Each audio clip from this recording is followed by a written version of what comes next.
Welcome to Middle East Briefing. The content of the briefing includes Iran's Raisi a no-show at Turkey summit, but meeting still on the books. Negotiators press for long-term Israel-Hamas truce. Pause in Gaza fighting enters fifth day amid push to extend it. As Israel-Hamas truce extended, hostages freed, matter of time before war resumes. Why global activism for Palestinians will reverberate beyond Gaza conflict. Iran's Raisi a no-show at Turkey summit, but meeting still on the books. RFI. The visit to Turkey by Iranian President Ebrahim Raisi has been thrown into confusion, with reports suggesting that it has been cancelled or postponed. The Turkish presidency did not clarify the situation, but Iran's semi-official Mehr news agency stated that the visit was still on the agenda for both countries. The foreign ministers of Iran and Turkey are set to attend a conference on Gaza in New York on Wednesday. The visit was announced by Turkish President Erdogan, but was never officially confirmed by Raisi's office or Iran's official media. The confusion highlights the tensions that still exist between the two countries, despite their shared views on the Israel-Hamas war. Negotiators press for long-term Israel-Hamas truce. Wall Street Journal. Egyptian and Qatari officials have said they are pushing for a long-term ceasefire between Israel and Hamas, following the hostage-prisoner exchange. A long-term ceasefire would likely require Israel and Hamas to make difficult concessions, such as trading Israeli soldiers for potentially thousands of Palestinian prisoners in Israeli jails. It would also require Israel to hold back on an offensive in southern Gaza intended to capture the Strip and kill Hamas's top leadership. Hamas could also have to accept demilitarization. The officials believe that the temporary truce is building the necessary trust to move towards a permanent ceasefire. The intelligence chiefs of the US, Israel, and Qatar have been visiting Doha to build on the progress of the current agreement and to initiate further discussions about the next phase of a potential longer-term ceasefire deal. Discussions are centered on extending the ceasefire by a further 3 days in exchange for 10 hostages on each day. Qatari and Egyptian mediators have been pressing for a longer pause to the fighting in hopes that it will evolve into a permanent ceasefire. An extended ceasefire could also help calm tensions in the West Bank and reduce the risk of a larger regional conflict that would draw in other actors, such as Lebanese militant group Hezbollah and Iran. Israel says it will resume its military operation in Gaza once the current hostage and prisoner release process is exhausted, shifting its focus to the south of Gaza. The US has said that securing a long-term ceasefire that averts a renewed military offensive in the Gaza Strip is likely unattainable at the moment. However, there are signs that the tide is turning and a long-term peace is possible. The fate of the male hostages hasn't been discussed in the negotiations so far. Pause in Gaza fighting enters fifth day amid push to extend it. Washington Post. The ceasefire in Gaza has been extended by 2 days, and Hamas has agreed to release more hostages in return. UN Special Coordinator for the Middle East Peace Process, Tor Wensland, called for a full humanitarian ceasefire rather than just a pause. The situation has been described as catastrophic, and the UN said it needed to be able to deliver aid in a smooth, predictable, and continuous manner. Wensland said that the priority should be the evacuation of women and children, followed by the evacuation of military personnel. The CIA's William J. Burns is currently brokering a deal in Qatar, in the hope of extending the ceasefire and securing the release of more hostages. The talks are also expected to include the release of men and military personnel. Neither side appears to be optimistic about the outcome of the talks, with the expectation being that the conflict will resume at the end of the ceasefire. As Israel-Hamas truce extended, hostages freed, matter of time before war resumes. South China Morning Post. Israel and Hamas have agreed to a 2-day extension of the ceasefire in Gaza, allowing for a temporary cessation of hostilities and the release of hostages. Under the truce, 10 Israeli hostages held in Gaza will be freed in return for 30 Palestinian prisoners being released from Israeli prisons. In addition, some foreign workers held in Gaza are also expected to be released. On Tuesday, 11 more Israeli hostages were freed from Gaza, and 33 Palestinian prisoners were released by Israel overnight. Although the ceasefire is being hailed as a glimpse of hope after 7 weeks of conflict, there are reports of the occasional breakdown of the truce. One person was injured when an Israeli tank fired warning shots as suspected militants approached army positions. The truce began on November 24 and paused fighting that began on October 7 when Hamas militants killed 1,200 people, mostly civilians, and kidnapped dozens. Israel's retaliatory ground and air operation in the Gaza Strip has killed almost 15,000 people, mostly civilians, according to the territory's Hamas government. Why global activism for Palestinians will reverberate beyond Gaza conflict. South China Morning Post.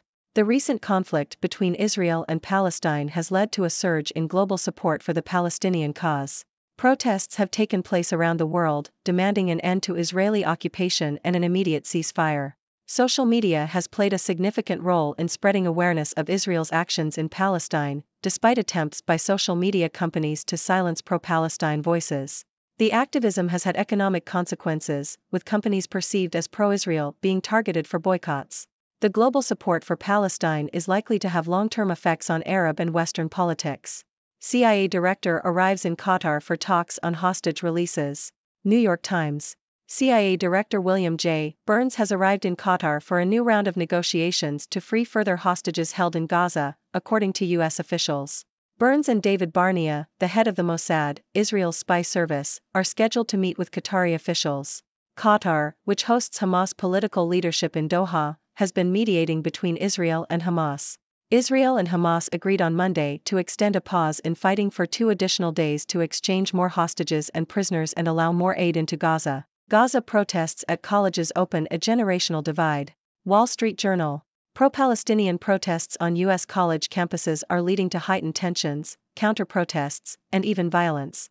The wave of protests has exposed a generational divide, with many older Americans surprised at the scope and intensity of the demonstrations. Many of today's college students believe that the world is divided between the oppressed and their oppressors, and they view their activism as rooted in a deeply held conviction.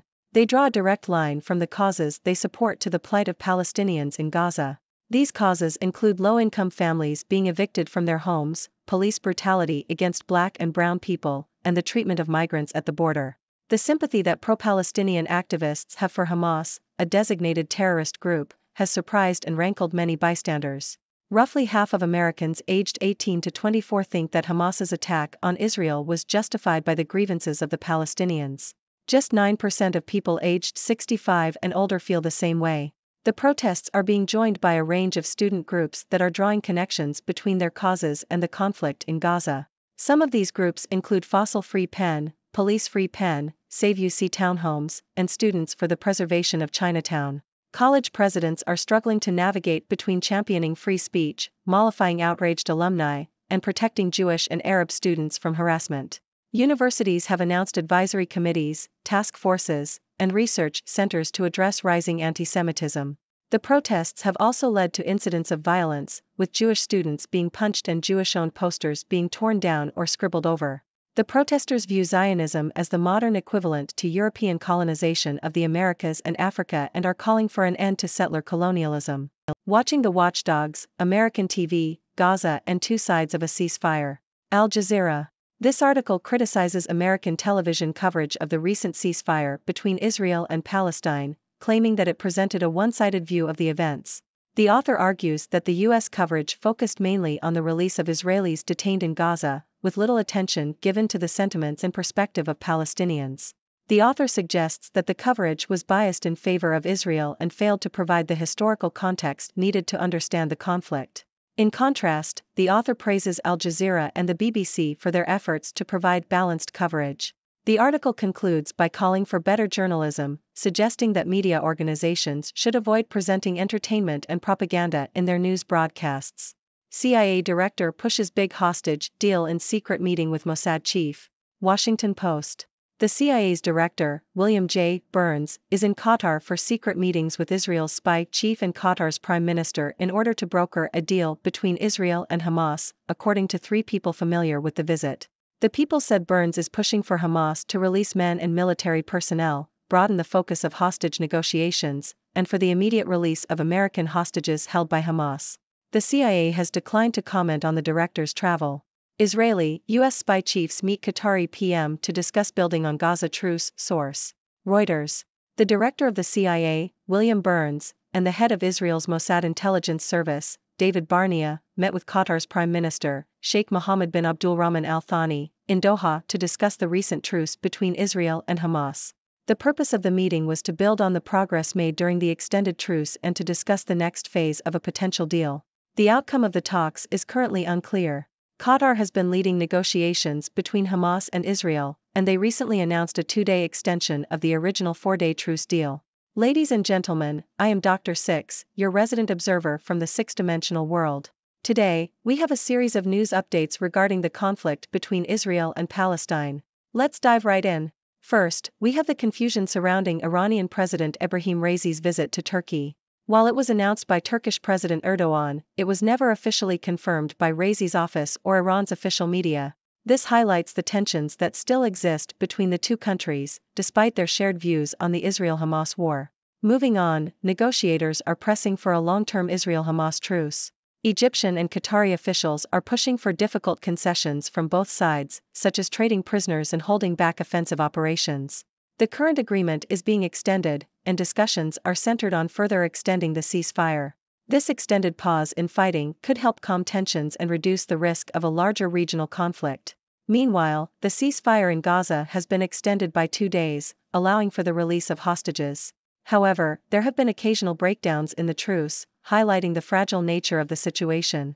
The priority now is a full humanitarian ceasefire, allowing for the evacuation of civilians and the delivery of aid. The recent conflict between Israel and Palestine has sparked global support for the Palestinian cause. Protests demanding an end to Israeli occupation and an immediate ceasefire have taken place around the world. Social media has played a significant role in spreading awareness, leading to economic consequences for companies perceived as pro-Israel. This global support is likely to have long-term effects on Arab and Western politics. Next, CIA Director William J. Burns is in Qatar for negotiations to free further hostages held in Gaza. Burns and the head of Mossad, Israel's spy service, are meeting with Qatari officials to build on the progress made during the truce. The outcome of these talks is still unclear. Pro-Palestinian protests on U.S. college campuses have exposed a generational divide and led to tensions and violence. Many college students view their activism as deeply rooted in their convictions and draw a direct line to the plight of Palestinians in Gaza. However, this sympathy for Hamas has surprised and rankled many bystanders. Criticism has been directed at American television coverage of the ceasefire, claiming it presented a one-sided view favoring Israel. The article suggests that better journalism is needed, with media organizations avoiding entertainment and propaganda in their news broadcasts. Lastly, we have the secret meetings between the CIA director, Mossad chief, and Qatar's prime minister in Doha. They are discussing the progress made during the truce and the next phase of a potential deal. The outcome of these meetings is still uncertain. In summary, the situation between Israel and Palestine remains fragile, with ongoing negotiations and occasional breakdowns in the truce. Global support for the Palestinian cause is growing, and there is a generational divide in opinions about the conflict. The media coverage has faced criticism for being one-sided, while secret meetings are taking place to further the progress made during the truce. And now, my dear viewers, I turn to you. What are your thoughts on the ongoing conflict in Gaza? Do you have any ideas or perspectives to share? The floor is yours. Thank you for tuning in. The content above showcases the latest briefing reports and analytical synopses, thoughtfully curated by the 6Do team. These insights stem from a wide array of reputable media outlets, think tanks, government sources, and specialized experts worldwide. We encourage you to explore these sources for a comprehensive perspective. Keep in mind that while the content may not always align with the official standpoint of 6Do Brief, it's not meant to be taken as absolute directives for decision-making. Comprising seasoned media professionals, learned scholars, and accomplished scientists, the 6Do team embodies a trailblazing, fully independent media entity. To customize 6Do Brief to meet your professional needs, you have the option to subscribe to a diverse array of briefings on our website, 6dobrief.com. Regardless of your location, you can conveniently receive 6Do Brief via email.